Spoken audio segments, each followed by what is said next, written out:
ହୋଇଯାଆନ୍ତୁ ସାବଧାନ, ଘରୁ ଚାବି ଉଠାଇଲେ ହେଲମେଟ୍ ଉଠାଇବେ, ନହେଲେ ଗଣିବ ଦଣ୍ଡ। ଏଭଳି କହିଛନ୍ତି ନୂତନ ଭାବେ ଛତ୍ରପୁରକୁ ଆସିଥିବା ଆଇପିଏସ୍ ନୀତିଶ କୁମାର ମିଶ୍ର।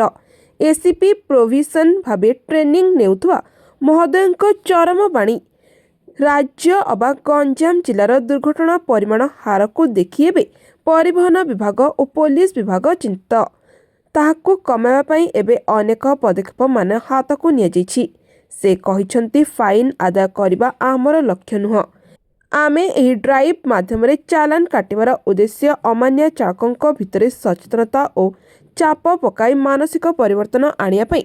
ଦୁର୍ଘଟଣା କେବଳ ଜାତୀୟ ରାଜପଥରେ ହୁଏନି, ବଜାର ଗଳି କନ୍ଦିରେ ବି ହୁଏ। ତେଣୁ ଦୁର୍ଘଟଣା କେବେ ସ୍ଥାନ ଦେଖି ହୁଏନି।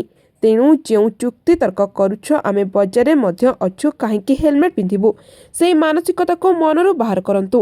ତେଣୁ ଘରୁ ଗାଡ଼ି ଧରି ବାହାରିଲେ ହେଲମେଟ୍ ପିନ୍ଧି ବାହାରନ୍ତୁ। ଅଚାନକ ଚେକିଂ ଚାଲିବ। ସକାଳ ସନ୍ଧ୍ୟା ରାତି ସବୁ ସମୟରେ ସବୁ ଜାଗାରେ। 500 ମିଟର ଯାଆନ୍ତୁ କି 1 କିଲୋମିଟର ଯାଆନ୍ତୁ, ହେଲମେଟ୍ ପିନ୍ଧିବେ ହିଁ ପିନ୍ଧିବେ।